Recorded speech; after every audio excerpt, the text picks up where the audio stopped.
मैंने अचानक लिन मुलान को बचा लिया, जो कि अगवा हुई एक रईस वारिस थी। एहसान चुकाने के लिए लिन परिवार की दादी ने मुझे 2 रास्ते दिए। या तो उनकी सबसे प्यारी पोती लिन मुलान से शादी करूं या 10 करोड़ युआन का छोटा सा इनाम ले लूं। मैंने बिना सोचे पैसे चुने और फौरन विदेश जाने वाली सबसे तेज फ्लाइट बुक कर ली। मैं बस जल्द से जल्द उस रईस लिन मुलान से दूर भागना चाहता था जिसे मैंने बचाया था, क्योंकि मेरा पुनर्जन्म हुआ था। पिछले जन्म में लिन मुलान को बचाने के बाद मैंने दिन में 5 नौकरियां की और बड़ी मेहनत से उसे एक लाडली राजकुमारी की तरह पाला। लेकिन वापस मिलने के बाद उसने किसी को भी उस कड़वी याद का जिक्र करने तक की इजाजत नहीं दी। ये देखते हुए कि मैंने लिन परिवार पर बड़ा एहसान किया है, दादी ने मुझसे पूछा कि मुझे क्या चाहिए। मैंने बेवकूफी में कह दिया कि मैं उससे शादी करना चाहता हूँ और जिंदगी भर उसका ख्याल रखना चाहता हूँ। पर मैं ये नहीं जानता था कि लिन परिवार में वापस आने वाले दिन से ही लिन मुलान को बीजिंग के मशहूर शहजादे जी बाई यांग से प्यार हो गया था। शादी के बाद वो मुझसे बेरुखी से पेश आती और जब भी मेरा हाथ छूती तो उसे धोने के लिए तुरंत बाथरूम भाग जाती थी। बाद में वो गर्भवती हो गई। अपने प्रेमी को बदनामी से बचाने और उसके साथ रहने के लिए उसने खुद अपने हाथों से मुझे खाई से नीचे धकेल दिया। मरने से पहले वो अपनी हील्स में खून के पास आई और ताना मारा, गुच्ची तुम गरीबी की बदबू से भरे एक कंगाल इंसान हो। क्या तुम लिन मुलान के पति बनने के लायक भी हो? मेरी पहली पसंद हमेशा से यांग ही रहेगा और तुम जैसे तो कोई भी हो सकते हैं। जब दोबारा मेरी आंखें खुली, मैं उसी दिन में वापस आ गया था जब बूढ़ी मिसेज लिन ने मुझसे इनाम मांगा था। इस बार मैंने अपनी उम्मीदें छोड़ दी और मुलान की तरफ देखा तक नहीं। मुझे कुछ नकद चाहिए और साथ ही अमेरिका का एक हवाई टिकट, सिर्फ कुछ पैसे। गुशा, क्या तुम मेरे साथ कोई चाल चल रहे हो? लिन मुलान की वो तीखी आवाज लिन परिवार के उस आलीशान विला की खामोशी को चीर गई।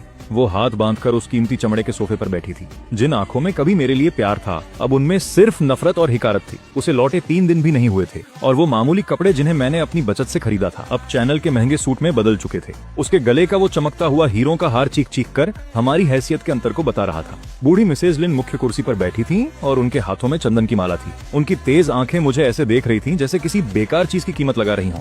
मिस्टर गू, आप अपनी बात सीधे कहें, उसकी बातों पर ध्यान न दें। तभी लिन मुलान के पीछे से सफेद सूट पहने एक आदमी बाहर आया। ये जी बाई यांग है, जो बीजिंग के रईस खानदानों का जाना माना नाम है। वो लिन मुलान के पास बैठ गया और बड़े हक से उसका हाथ थाम लिया। लिन मुलान पीछे नहीं हटी, बल्कि शर्माते हुए उसके और करीब हो गई।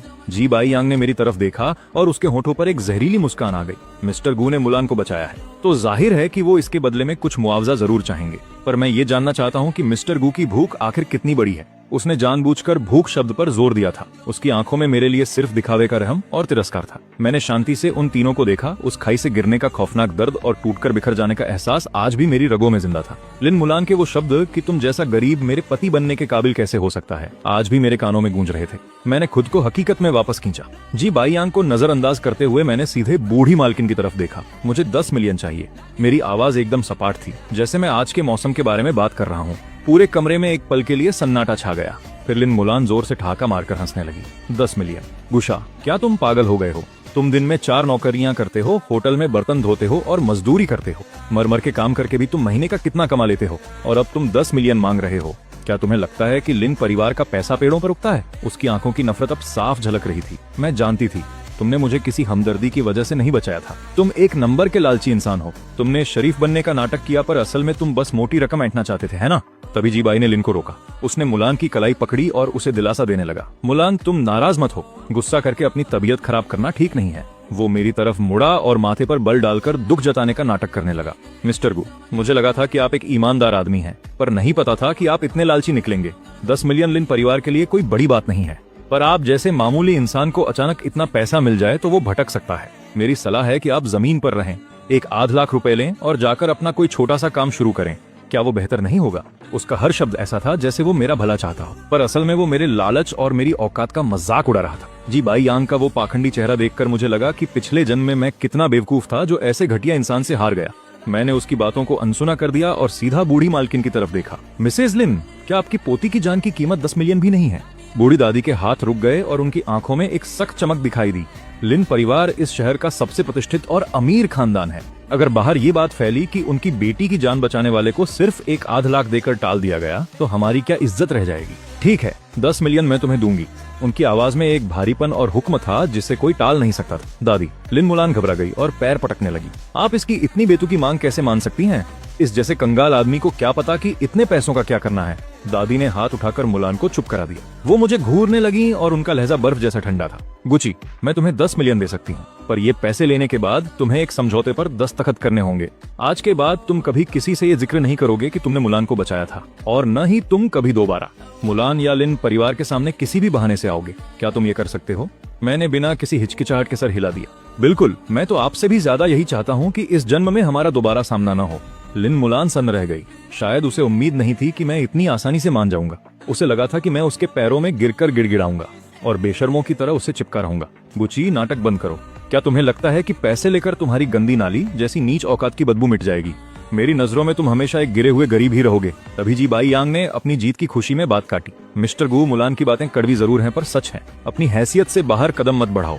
पैसे लो और वापस अपनी उसी कीचड़ भरी दुनिया में चले जाओ। मैं उन्हें एक सुर में गाते हुए देख रहा था और मुझे उन पर हंसी आ रही थी। पैसे कब तक मिल जाएंगे? मैंने उनके मजाक को अनसुना करते हुए दादी की तरफ देखा। मैं बैंक को चेक तैयार करने के लिए कह दूंगी, दादी ने कहा, पर मैंने जवाब दिया कि मुझे बैंक ट्रांसफर चाहिए, चेक नहीं। चेक रुकवाए जा सकते हैं और मैं उन्हें अपने ऊपर हावी होने का मौका नहीं देना चाहता था। दादी ने मुझे गौर से देखा और फिर मान गई। ठीक है, कल दोपहर अपनी पहचान के कागजात लेकर ऑफिस आ जाना और एग्रीमेंट साइन कर देना। मैं बिना रुके दरवाजे की तरफ मुड़ गया। कल दोपहर मिलते हैं। पैसे मिलते ही मैं गायब हो जाऊंगा और दुआ करता हूँ कि आप दोनों की जोड़ी सलामत रहे। अगले दिन दोपहर को मैं वक्त पर लिन ग्रुप के ऑफिस पहुंच गया। उस समझौते की शर्तें बहुत सख्त थीं, जैसे मेरा मुलान का नाम लेने तक का हक छीन लिया गया हो। मैंने उसे ठीक से पढ़ा भी नहीं और सीधे अपने दस्तखत कर दिए। तभी मेरे फोन पर एक मैसेज आया। मेरे खाते में 10 मिलियन जमा हो चुके थे। उन नंबरों को देखकर मैंने एक ठंडी आह भरी।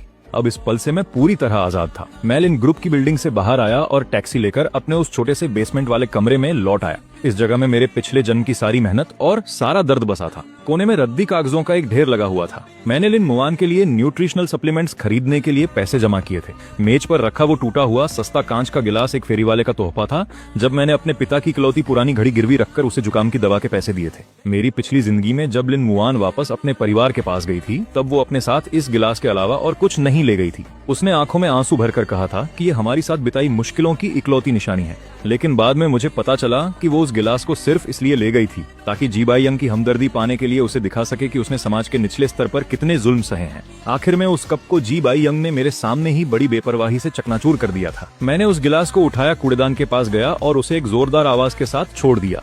कांच के टुकड़े फर्श पर हर तरफ बिखर गए थे। कूड़े को कूड़ेदान में ही रहना चाहिए। ठीक तभी उस किराए के कमरे का खस्ताहाल लोहे का दरवाजा जोर से धक्का देकर खोला गया। लिन मुआन अपनी नाक ढके हुए नफरत भरी नजरों के साथ दरवाजे पर खड़ी थी। जी बाई यंग उसके पीछे चला रहा था। उसने एक साफ सफेद रुमाल पकड़ा हुआ था और खुद को हवा करने का नाटक कर रहा था। तुम सच में ऐसी घिनौनी जगह पर छिपे हुए थे।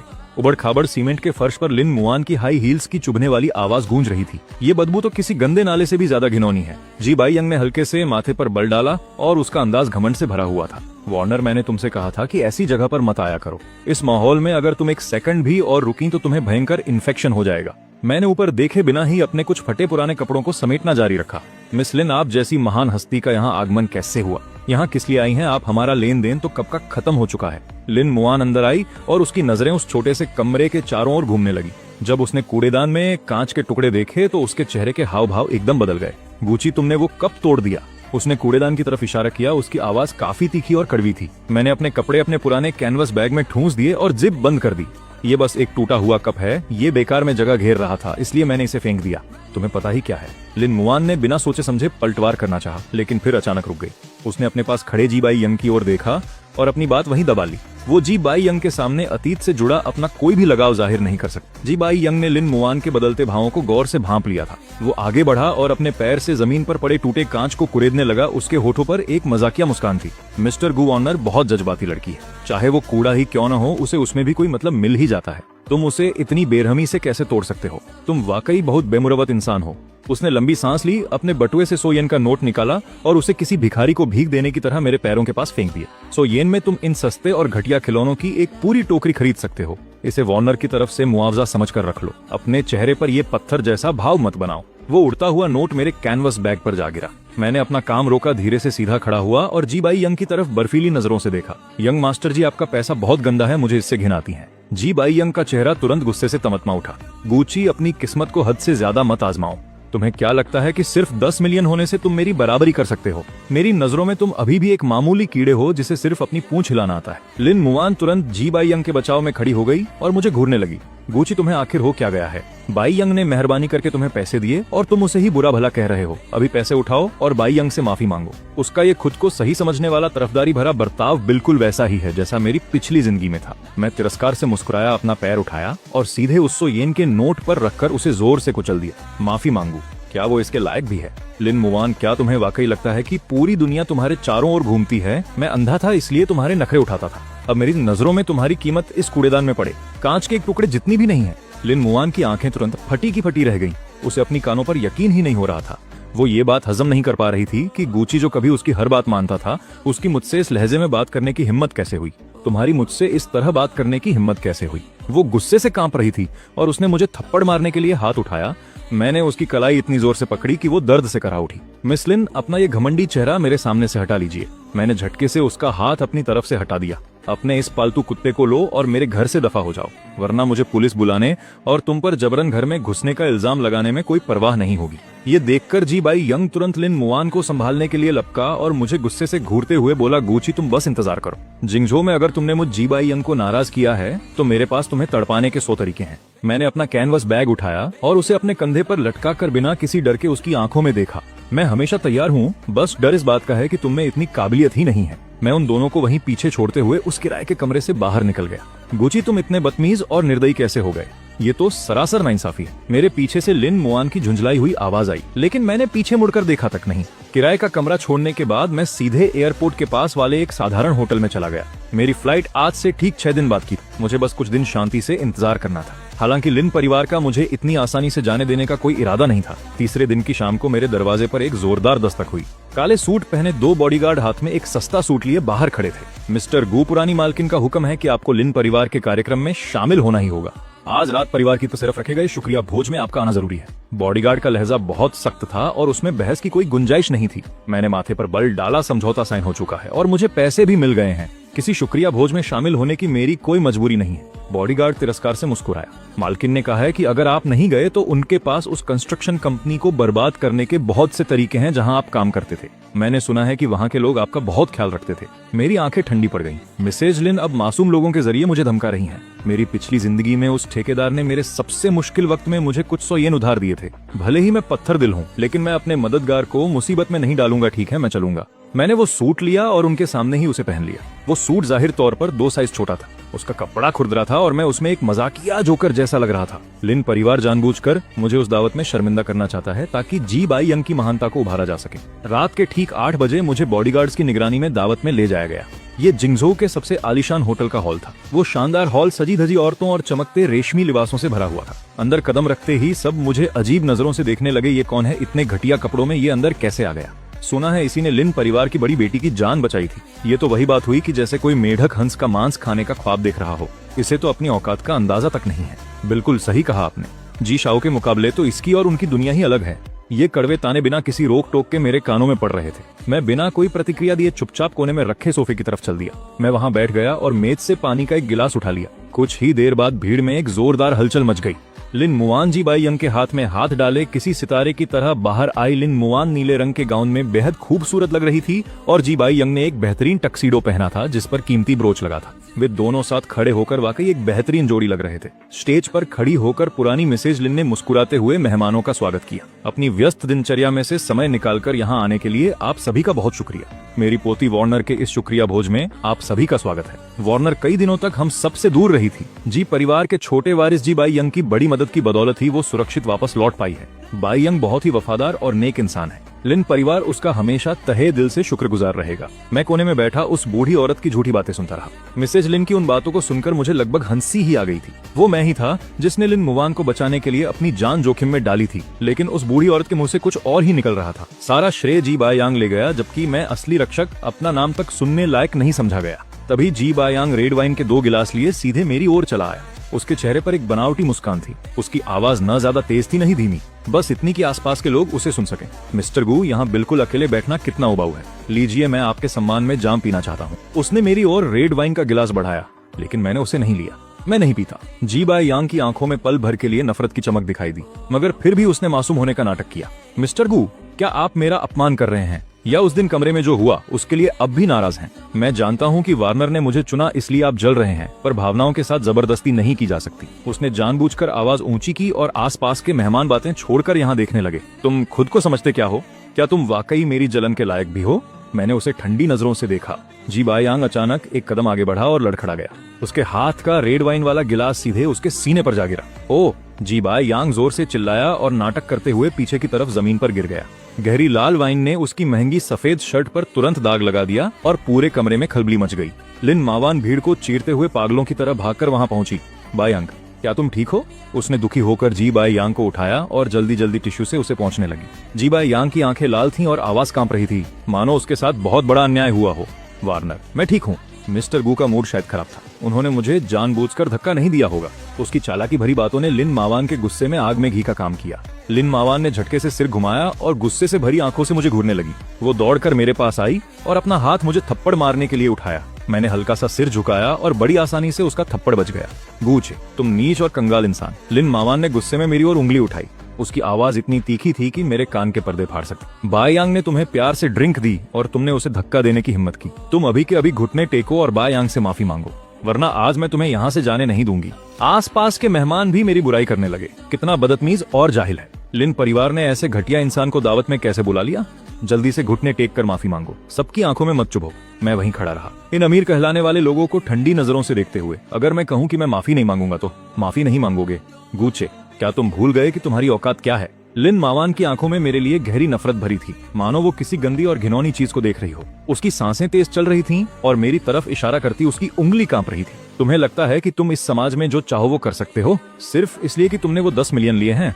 मैं तुम्हें बता दूं, तुम्हें कुचलना एक चींटी को मारने से भी आसान है। जी बाय यांग लिन मावान के सीने से लग गया और अपनी घिनौनी एक्टिंग जारी रखी। उसने धीरे से लिन मावान का स्कर्ट खींचा। उसकी आवाज इतनी कमजोर थी जैसे वो कभी भी बेहोश हो जाएगा। वार्नर, रहने दो। मिस्टर गू शायद अपनी गरीबी की वजह से खुद को कमतर महसूस कर रहे हैं, इसलिए उन्होंने ऐसा कदम उठाया। मैं बस अपने कपड़े बदल लूंगा। मेरी वजह से सबका मजा खराब मत करो। वो जितना ज्यादा ऐसा कहता, लिन मावान को उतना ही लगता कि उसके साथ अन्याय हुआ है और मेरे लिए उसकी नफरत और भी बढ़ती गई। नहीं, आज उसे घुटने टेक कर और नाक रगड़कर तुमसे माफी मांगनी ही होगी। तभी बूढ़ी मिसेज लिन बॉडीगार्ड्स के साथ वहां आई। उनका चेहरा उतरा हुआ था और हाथ में चंदन की माला उनके कसने से आवाज कर रही थी। गूचे, लिन परिवार तुम्हें इज्जत दे रहा है, नमक हराम मत बनो।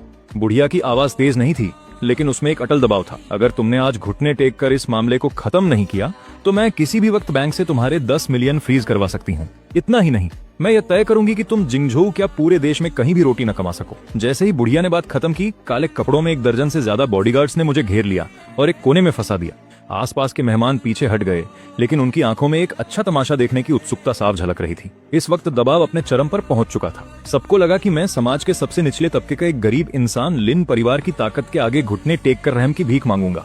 लिन मावान का वो घमंडी चेहरा, जी बाय यांग की नफरत भरी आंखें और बुढ़िया के तेवर देखकर मैं अचानक हंस पड़ा। उस सन्नाटे से भरे हॉल में मेरी हंसी बड़ी अजीब लगी। तुम हंस क्यों रहे हो? क्या तुम पागल हो गए हो? लिन मावान ने अपनी भौहें सिकोड़ी। उसे मेरी हंसी से थोड़ी बेचैनी महसूस हुई। मैंने अपनी हंसी रोकी और धीरे से अपनी जेब से फोन निकाला। मैं तुम खुद को समझदार कहने वाले अमीर लोगों पर हंस रहा हूँ कि एक मामूली एक्टर ने तुम सबको बेवकूफ बना दिया। बोलते हुए मैंने अपने फोन पर एक ऐप खोला। यह हैकिंग का हुनर मैंने अपने पिछले जन्म में सीखा था। कहीं मेरा मालिक पैसे न मार ले, इसलिए मैं बस खाली बैठा था और मैंने इस होटल का कैमरा सिस्टम हैक कर लिया। लिन मावान, अपनी आंखें खोलकर जरा साफ देख लो कि असली घटिया इंसान कौन है। मैंने एंटर की बटन दबा दी। हॉल के बीच में लगी बड़ी LED स्क्रीन अचानक झिलमिलाई और फिर उस पर लिन परिवार का वीडियो हटने लगा। उस पर होटल के कैमरों का वीडियो चलने लगा। वीडियो में वो सब साफ दिख रहा था जो अभी अभी हुआ था। जी बाय यांग हाथ में वाइन का गिलास लेकर मेरी तरफ आया। मैंने तो उसके पास आने पर एक कदम पीछे ही हटाया था। मेरे हाथ जेब में ही थे और मैंने उसे छुआ तक नहीं था। जी बाय यांग ने जानबूझकर अपने ही बाएं पैर से खुद को ठोकर मारी और फिर बड़ी सफाई से पूरी वाइन अपने सीने पर गिरा ली। आखिर में वो पीछे की तरफ गिरा और अपना वो घटिया नाटक पूरा किया। पूरी घटना हर एंगल से सबके सामने आ गई थी। यहाँ तक कि गिरने से पहले उसके होठों पर आई वो कमीनी मुस्कान भी साफ दिखाई दे रही थी। पूरे हॉल में मौत जैसा सन्नाटा छा गया। सबकी आंखें उस बड़ी स्क्रीन पर टिकी थीं। उनके चेहरों के हाव भाव देखने लायक थे। जो मेहमान अभी मुझे घुटने टेकने को कह रहे थे, अब उनके गले में जैसे कुछ फंस गया हो। एक शब्द भी नहीं निकल रहा था। मैंने फोन वापस जेब में रखा और हाथ बांधकर जी बाय यांग की तरफ मुस्कुराते हुए देखा, जिसका चेहरा फक पड़ चुका। मिस लिन, आपकी एक्टिंग वाकई काबिले तारीफ है, मगर कुछ कमी रह गई। तुम्हारी हिम्मत कैसे हुई मेरे खिलाफ चाल चलने की? जी बाय यांग का वो मासूम चेहरा पल भर में बदल गया। उसकी आवाज वैसी ही तीखी थी जैसे किसी बिल्ली की पूंछ पर पैर रख दिया गया हो। उसने लिन मावान को धक्का दिया और स्क्रीन की तरफ इशारा करते हुए चिल्लाया कि यह वीडियो नकली है, तुमने इसे खुद बनाया है। स्क्रीन पर वीडियो बार बार चल रहा था। हर बार का प्ले जी बायांग के चेहरे पर एक करारे तमाचे जैसा था। मेहमान आपस में खुसर पुसर करने लगे। बायांग के लिए उनकी हमदर्दी अब नफरत और मजाक में बदल चुकी थी, तो यह खुद ही गिर गया था। कितनी शर्म की बात है कि इसकी एक्टिंग ऑस्कर के लायक भी नहीं है। इतने बड़े खानदान का वारिस, जी परिवार का बेटा, एक आम आदमी को फंसाने के लिए इतनी घटिया हरकत पर उतर आया। यह वाकई शर्मनाक है। लिन परिवार ने इस बार सच में गलती कर दी, ऐसे धोखेबाज को चुनकर। ये बातें लिन मावान के कानों में सुइयों की तरह चुभ रही थी। उसका चेहरा पीला पड़ गया और शरीर कांपने लगा। उसे बहुत शर्मिंदगी महसूस हो रही थी, मगर उसकी पहली प्रतिक्रिया अब भी मुझसे माफी मांगने की नहीं थी। गूचे, तुम इतने चालाक कैसे हो सकते हो कि छिपकर वीडियो रिकॉर्ड कर रहे थे? लिन मावान अचानक मुड़ी और मुझे बुरी तरह घूरने लगी। तुम बस बायांग का नाम खराब करना चाहते हो ना? तुम नीच लोग, तुम्हारी सोच कितनी घटिया है। उसकी ऐसी जिद्दी और नासमझ हालत देखकर मुझे सिर्फ और सिर्फ हंसी आ रही थी। लिन मावान, अगर तुम्हें अपना दिमाग इस्तेमाल नहीं करना है तो इसे किसी जरूरतमंद को दान कर दो। मैंने पास की मेज से एक माइक उठाया और मेरी आवाज पूरे हॉल के स्पीकरों में गूंज उठी। उसने पहले मुझे उकसाया था, उसने खुद पर वाइन गिराई। मैंने तो बस सच दिखाया है, तो इसमें मैं गलत कैसे हो गया? मैंने वहाँ मौजूद हर शख्स को अपनी नजरों से स्कैन किया। क्या यही है आप लोगों की तथाकथित ऊंची सोसाइटी, जहाँ दिन को रात बताया जाता है और गलत को सही साबित किया जाता है? बूढ़ी मिसेज लिन गुस्से से कांप उठी, मेरी ओर इशारा करते हुए चिल्लाई कि यह बगावत है, बिल्कुल बगावत है। गार्ड्स, इस बदतमीज इंसान को धक्के मारकर यहाँ से बाहर निकालो। एक दर्जन बॉडीगार्ड्स फिर से आगे बढ़े। मैं बिना किसी डर के वहाँ खड़ा रहा और ठंडी नजरों से बूढ़ी मिसेज लिन को देखता रहा। मुझे धक्के मारकर बाहर निकालने की जरूरत नहीं है, मैं खुद चला जाऊंगा। मुझे लिन परिवार से अपने 1 करोड़ रुपए पहले ही मिल चुके हैं। अब से मुझ गुची का लिन मावान या लिन परिवार के साथ कोई वास्ता नहीं रहेगा। मैं तुम्हारे इस घिनौने सर्कल में एक दिन भी और नहीं रहना चाहता। मैंने मेज पर जोर से माइक्रोफोन पटक दिया, जिससे कान फोड़ने वाली आवाज गूंज उठी। मैं पलटा और तेजी से बैंक्वेट हॉल के दरवाजे की तरफ बढ़ने लगा। मैं जहां से भी गुजरा, बॉडीगार्ड्स मेरे दबदबे से सहम गए और उन्होंने अपने आप ही मेरे लिए रास्ता छोड़ दिया। लिन मावान मेरी मजबूत पीठ को देखती रही और अचानक उसके दिल में एक अजीब सा खालीपन महसूस हुआ, जैसे कोई चीज जो उसकी थी अब उसके काबू से बाहर हो रही हो। उसने अनजाने में एक कदम आगे बढ़ाया, लेकिन उसके घमंड ने उसे तुरंत रोक दिया। गुची, अगर तुम मेरे घुटनों पर गिरकर गिड़गिड़ाओगे भी, तब भी आज तुम्हें ये कमरा छोड़ना ही होगा। मैं तुम्हारी तरफ मुड़कर दोबारा नहीं देखूंगी। लिन मावान पीछे से फटी हुई आवाज में चिल्लाई।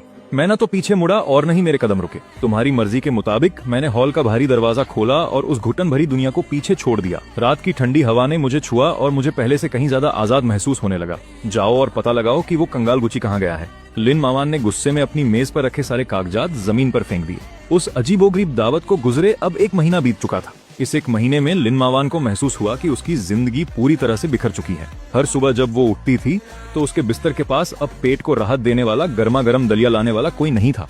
उसे अपने महंगे कपड़ों के साथ पहनने के लिए कभी मैचिंग गहने नहीं मिलते थे, क्योंकि पहले गुची ही ये सब करता था। जब भी उसके पेट में दर्द होता वो तड़पती और बाईयांग को बुलाती थी, लेकिन वो आदमी सिर्फ एक रटा रटाया जुमला बोल देता था, ज्यादा गर्म पानी पियो, मैं अभी मीटिंग में हूँ। पुराने वक्त में गुची भारी बारिश में भी पूरे शहर के चक्कर काटता था, सिर्फ उसके लिए, वो गर्म दलिया लाने के लिए, जो उसे पीना सबसे ज्यादा पसंद था। लिन मावान ने अपना माथा रगड़ा जिसमें हल्का दर्द हो रहा था। उसके दिल में एक अजीब सी चिड़चिड़ाहट थी। वो मानना नहीं चाहती थी कि उसे गुची की सेवा की आदत हो गई है। उसने बस ये मान लिया कि उस सस्ते नौकर ने अचानक काम छोड़ दिया है, इसलिए उसे तालमेल बिठाने में वक्त लग रहा है। उसे सबसे ज्यादा परेशानी इस बात से थी कि बाईयांग का असली चेहरा अब धीरे धीरे सामने आ रहा था। कई बार उसे बाईयांग के कोट से किसी सस्ती और तेज खुशबू वाले परफ्यूम की महक आती थी। जब वो उससे सवाल करती तो बाईयांग उसे चिढ़कर झिड़क देता और कहता कि वो बेकार का शक कर रही है। मैडम, पता चल गया। असिस्टेंट ने घबराते हुए दरवाजा खोला और एक फाइल थमा दी। गुची मिल गया।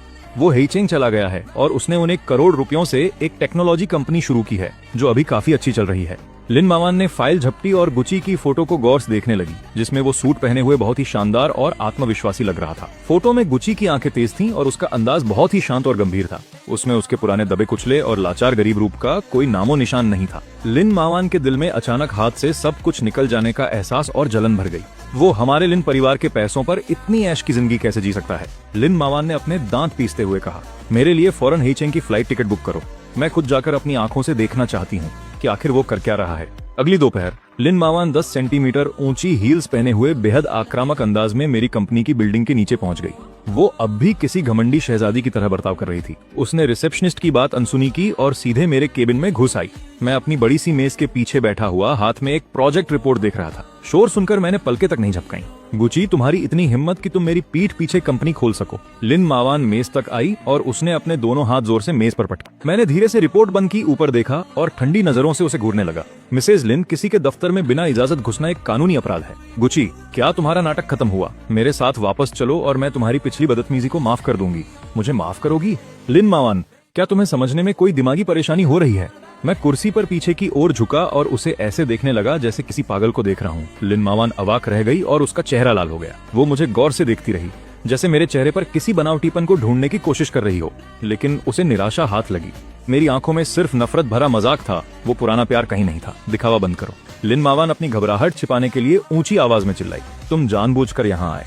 ये कंपनी खोलना सिर्फ मेरा ध्यान खींचने का एक तरीका है ना? तुम्हें लगता है कि सूट पहनकर तुम अपनी गरीबी को छिपा सकते हो? मैं तुम्हें बता दूं, तुम हमेशा एक मामूली और बेकार इंसान ही रहोगे, जो सिर्फ लिन परिवार के टुकड़ों पर पल सकता है। मैंने शांति से उसका चिल्लाना सुना और मेरे होठों पर एक क्रूर मुस्कान आ गई। पिछले जन्म में उसने इसी घमंड भरे लहजे में मुझे मिट्टी में मिला दिया था। मैं खड़ा हुआ और धीरे से मेज के पास जाकर उसके सामने खड़ा हो गया। मेरा कद और मेरा रुतबा उसे छोटा महसूस कराने लगा। लिन मावान अनजाने में एक कदम पीछे हट गई। लिन मावान, तुम्हें क्या लगता है कि तुम्हारी पहली पसंद हमेशा बाई यांग ही रहेगा? मैंने उसकी आंखों में देखकर वही शब्द दोहराए जो उसने पिछले जन्म में पहाड़ की चोटी पर मुझसे कहे थे। और मैं, ये मामूली गरीब आदमी, सिर्फ तुम्हारा बैकअप बनने के लायक हूँ। लिन मावान एकदम सुन्न पड़ गई और अपनी जगह पर जम गई। वो फटी आंखों से मुझे देख रही थी और बुरी तरह डरी हुई थी। ये बातें तो उसने सिर्फ अपने दिल के सबसे अंधेरे कोने में सोची थी, जो उसने कभी किसी से नहीं कही थी। उसे समझ नहीं आ रहा था कि मैं उसके दिल के सबसे गंदे राज को इतनी सटीकता से कैसे जान गया। तुम्हें कैसे पता? उसके होंठ कांप रहे थे और वो एक पूरा जुमला तक नहीं बोल पा रही थी। मैंने उसे संभलने का एक भी मौका नहीं दिया। मैं उसे अपनी बातों से चोट पहुंचाता रहा। तुम्हें क्या लगता है कि तुम कोई बहुत बड़ी शहजादी हो? तुम बस एक एहसान फरामोश, मतलबी और पत्थर दिल इंसान हो। तुम मेरी कुर्बानियों का फायदा उठाती हो और फिर मेरी ही औकात को नीचा दिखाती हो। तुम बाई यांग की ताकत को पसंद करती हो, लेकिन उसके गिरे हुए किरदार को नहीं देख पाती। अब मेरी नजरों में तुम्हारी अहमियत सड़क के किसी आवारा कुत्ते से भी कम है। लिन मावान की हिम्मत पूरी तरह से जवाब दे गई। उसने अपने कान बंद कर लिए और पागलों की तरह अपना सिर हिलाने लगी। नहीं, ऐसा नहीं है, तुम बकवास कर रहे हो। मैं उसकी ये हालत और ज्यादा नहीं देखना चाहता था, इसलिए मैंने इंटरकॉम का बटन दबाया। सिक्योरिटी, ऊपर आओ और इस पागल औरत को दफ्तर से बाहर निकालो। आधे मिनट के अंदर 2 हट्टे कट्टे गार्ड्स अंदर आए और उन्होंने लिन मावान को दोनों तरफ से पकड़ लिया। मुझे छोड़ो, जानते हो मैं कौन हूँ? मैं लिन परिवार की सबसे बड़ी बेटी हूँ। लिन मावान ने उनसे छूटने की पूरी कोशिश की। गुस्से और डर की वजह से उसका मेकअप पूरी तरह खराब हो चुका था। मैं अपनी कुर्सी पर वापस बैठ गया और फिर से फाइल पढ़ने लगा। इसे बाहर फेंको। इस तरह के कचरे को मेरी कंपनी में दोबारा मत आने देना। तुम्हारी हिम्मत कैसे हुई मुझे कचरा कहने की? गुची, तुम इसके लिए बहुत पछताओगे। लिन मावान बहुत बुरी हालत में वापस चिंगझाओ पहुंची, जहां उसे एक ऐसी खबर मिली जिसने लिन परिवार को तबाह कर दिया। जी, बाई यांग बड़ी मुसीबत में फंस गया है। उसने न सिर्फ कई औरतों के साथ गुपचुप रिश्ते रखे थे, बल्कि उस पर लिन परिवार के प्रोजेक्ट से करोड़ों की धोखाधड़ी का शक भी था। सच सामने आने के बाद पुलिस ने बाई यांग को गिरफ्तार कर लिया। वो एक गैर कानूनी जुआ घर में पार्टी कर रहा था। इस खबर ने चिंगझाओ के पूरे बिजनेस जगत को हिला कर रख दिया। लिन ग्रुप के शेयर मिट्टी में मिल गए। 10 मिनट में ही कंपनी की बाजार वैल्यू अरबों में गिर गई। बूढ़ी मिसेज लिन को स्ट्रेस की वजह से लकवा मार गया और वो आईसीयू में बेहोश पड़ी हैं। लिन मावान पूरी तरह घबरा गई और बाई यांग से सवाल करने जेल पहुंच गई। जेल की सलाखों के पीछे बाई यांग का वो शरीफ और सभ्य चेहरा अब गायब था। उसका चेहरा बिगड़ा हुआ था और उसकी आंखें किसी जहरीले सांप की तरह खौफनाक थीं। तुम यहाँ क्या करने आई हो? क्या मेरा मजाक उड़ाने आई हो? बाई यांग उस पर बुरी तरह चिल्लाए। लिन मावान रोने लगी और जोर जोर से कांच पीटने लगी। बाई यांग, तुमने ऐसा क्यों किया? तुमने मुझसे झूठ क्यों बोला? तुमने लिन परिवार को क्यों बर्बाद किया? बाई यांग अचानक पागलों की तरह हंसने लगा। वो तब तक हंसता रहा जब तक उसकी आंखों में आंसू नहीं आ गए। झूठ बोला? अरे ये तो तुम्हारी बेवकूफी थी। तुम्हें सच में लगा कि मैं तुम जैसी इस्तेमाल की हुई चीज की तरफ देखूंगा भी? अगर लिन परिवार की दौलत का लालच न होता तो क्या मैं तुम जैसी बेवकूफ को झेलता, जो असल में खुद दूसरों के आगे हाथ फैला रही है? उसका हर शब्द किसी तेज चाकू की तरह लिन मावान के दिल के आर पार हो रहा था। वो जमीन पर गिर पड़ी और उसे ऐसा महसूस हुआ जैसे उसकी पूरी दुनिया उजड़ गई हो। सिर्फ इसी पल उसे जी बाई यांग का असली चेहरा दिखाई दिया। निराशा के उस गहरे अंधेरे में लिन मुलान पागलों की तरह मुझे याद करने लगी। उसे वो गुशा याद आया जो उसके लिए एक छोटा सा केक खरीदने के लिए दिन में कई नौकरियां करता था। उसे वो गुशा याद आया जो उसकी बीमारी में रात रात भर उसके सिरहाने बैठा रहता था और एक पल के लिए भी आंखें नहीं मूंदता था। पछतावे का वो जहर अब एक जहरीले सांप की तरह उसे अंदर ही अंदर डस रहा था। बीजिंग में पतझड़ की एक शाम थी और मूसलाधार बारिश हो रही थी। मैंने अभी अभी बिजनेस की एक बहुत जरूरी मीटिंग खत्म की थी। बातचीत खत्म करके मैं अपनी मैबैग की पिछली सीट पर बैठा होटल वापस जाने की तैयारी कर रहा था। कार अभी अंडरग्राउंड पार्किंग से बाहर निकली ही थी कि ड्राइवर ने अचानक जोर से ब्रेक लगाए। मिस्टर गू, रास्ते में कोई बारिश में घुटनों के बल बैठकर रास्ता रोके खड़ा है। मैंने खिड़की का शीशा नीचे किया और बेरुखी से बाहर देखा। लिन मुलान मूसलाधार बारिश में पूरी तरह भीगी हुई थी और कार के सामने एक भीगे हुए चूहे की तरह घुटनों के बल बैठी थी। उसके वो खूबसूरत बाल अब उसके चेहरे पर चिपके हुए थे और उसके कपड़े कीचड़ से सने हुए थे। शीशा नीचे होता देख वो लड़खड़ाते हुए कार के दरवाजे की तरफ आई और उसके किनारे को मजबूती से पकड़ लिया। गुशा, मुझसे गलती हो गई। मुझे सच में एहसास हो गया है कि मैं गलत थी। प्लीज मुझे एक और मौका दे दो। तुम्हें एक और मौका दूं ताकि तुम मुझे फिर से खाई से नीचे धकेल सको। मैंने एक बड़ा काला छाता लिया, कार का दरवाजा खोला और कीचड़ में पड़ी लिन मुलान को नीचे झुककर देखा। छाते से टपकती ठंडी बारिश की बूंदें सीधा उसके चेहरे पर गिर रही थी। लिन मुलान ने अचानक ऊपर देखा और खौफ से मुझे ताकने लगी। जाहिर है उसे मेरे पुनर्जन्म के बारे में कुछ नहीं पता था। उसे बस ऐसा लगा जैसे मेरा चेहरा एक जंग लगी लोहे की आरी की तरह हो जो धीरे धीरे उसकी रूह को चीर रहा हो और उसे छिपने की कोई जगह न मिल रही हो। क्या तुम ये क्या कह रहे हो? मुझे कुछ समझ नहीं आ रहा। उसके दांत किटकिटा रहे थे और वो अपने बेइंतहा डर को छिपाने की कोशिश कर रही थी। मुझे उसकी इस लाचारी को देखकर मजा आ रहा था। मेरे मन में कोई दया नहीं थी, बस इंतकाम का सुकून था। अगर तुम्हें समझ नहीं आ रहा तो कोई बात नहीं, बस तुम्हें इतना जानने की जरूरत है कि मेरी नजरों में तुम अभी क्या हो। तुम्हारी कीमत कीचड़ के एक गड्ढे के बराबर भी नहीं है। लिन मुलान पूरी तरह टूट गई और फूट फूट कर रोने लगी। वो बिना सोचे समझे आगे बढ़ी और उसने कसकर मेरे पैर पकड़ लिए। उस कीचड़ ने मेरी खास तौर पर सिली हुई पैंट को गंदा कर दिया था। गुशा, मुझे सच में बहुत पछतावा हो रहा है। जी, बाईयांग एक जानवर है। उसने मुझसे झूठ बोला और लिन परिवार को बर्बाद कर दिया। दादी अभी भी अस्पताल में है और उनका इलाज चल रहा है और लिन परिवार अब पूरी तरह दिवालिया होने की कगार पर है। गुशा, अब तुम्हारे सिवा मेरा इस दुनिया में कोई नहीं है। उसने अपना चेहरा ऊपर उठाया, उसके आंसू बारिश में मिल रहे थे। वो अपनी इस हालत से मेरे मन में पुरानी हमदर्दी जगाने की कोशिश कर रही थी। गुशा, मैं माँ बनने वाली हूँ। ये जी बाई यांग का बच्चा है, पर मैं कल ही इसे खत्म कर दूंगी। अगर तुम मुझे अपना लोगे तो मैं तुम्हारी हर बात मानूंगी। मैं तुम्हारी गुलाम बनकर रहूंगी। उसकी ये बेशर्मी भरी बातें सुनकर मुझे घिन आ रही थी। पिछले जन्म में भी उसने इसी बच्चे का बहाना बनाकर मुझे मौत के करीब बुलाया था। वो मुझे खाई के किनारे ले गई और खुद अपने हाथों से मुझे नीचे धकेल दिया था। मैंने अपनी आंखें सिकोड़ी, अपना पैर उठाया और उसे बिना किसी दया के लात मारकर दूर कर दिया। लिन मुलान चीखी और कीचड़ भरे गड्ढे में जा गिरी। लिन मुलान, तुम तो अब मुझसे नफरत पाने के हकदार भी नहीं हो। मैंने नीचे उसकी तरफ देखा और मेरा लहजा बर्फ की तरह ठंडा था। तुम्हारा ये गिड़गिड़ाना और भीख मांगना मुझे नफरत से भर रहा है। मेरी आंखों को गंदा मत करो, दफा हो जाओ यहाँ से। मैंने अपनी आंखें सिकोड़ी और बिना किसी हिचकिचाहट के उसे लात मारकर दूर फेंक दिया। लिन मुलान की चीख निकली और वो कीचड़ के गड्ढे में जा गिरी और गंदा पानी उछलकर उस पर गिर गया। मैं मुड़ा और कार में बैठ गया। मैंने दोबारा उसकी तरफ मुड़कर भी नहीं देखा। मैंने बेरुखी से ड्राइवर को गाड़ी आगे बढ़ाने का हुक्म दिया। जी मिस्टर गू। फोन की दूसरी तरफ असेन की आवाज हमेशा की तरह शांत और सधी हुई थी। ये खबर एकदम पक्की और भरोसेमंद है। लिन परिवार को अब हर तरफ से नाकामियों का सामना करना पड़ रहा है। देश का कोई भी बैंक अब उन्हें कर्ज देने की हिम्मत नहीं कर रहा है। वो अब विदेश की किसी काली कमाई वाली फाइनेंस कंपनी से संपर्क कर रहे हैं। वो बिचौलियों के जरिए अपने पुराने घर को गिरवी रखकर एक आखिरी कर्ज लेना चाहते हैं। काली कमाई वाली कंपनी, उस पुराने घर की बाजार में क्या कीमत होगी? वैसे तो उसकी कीमत कम से कम 50 करोड़ होगी, पर अब लिन परिवार को पैसों की सख्त जरूरत है। और दूसरी तरफ वो बेरहम ब्लैक गोल्ड कैपिटल वाले हैं। मेरा अंदाजा है कि वो ज्यादा से ज्यादा 20 करोड़ का ही कर्ज देंगे और उस पर ब्याज भी आसमान छूने वाला होगा। 20 करोड़, क्या वो इतने के भी हकदार हैं? असेन, मेरी बात सुनो। अपने सारे संपर्कों का इस्तेमाल करो और तुरंत पता लगाओ कि लिन परिवार ने उस कंपनी के किस आदमी से बात की है और उनकी मुलाकात कब और कहाँ होने वाली है।